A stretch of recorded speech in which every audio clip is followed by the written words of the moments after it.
Today I have these little parking lot elms that have just been kind of growing in this concrete pot haphazardly.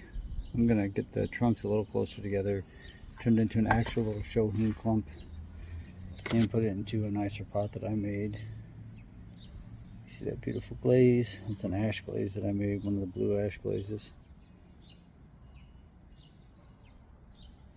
That's what we're going to do. This is not going to be a detailed video. Solid roots, it had that piece of wire on it.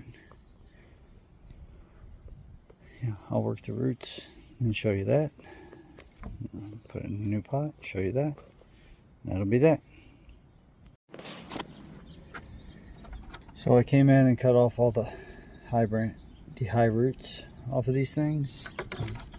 I'm getting them prepped to go together in this planting a little better. I'm going to work on that next.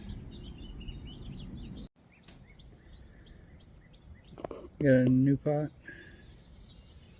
Put a little bit of wire on the one tree. And it's looking 100% better, in my opinion. It's a much more intriguing planting. I'm going to keep working on that ramification, keep it tiny. I don't know if you can tell by the bark, but these trees are very old. I'm going to count the rings on the roots I cut off of the one, but I got these out of the crack of a parking lot in a Chinese restaurant that was being torn down. I got about 12 of them. I have a few plantings with them. This is one of my favorites.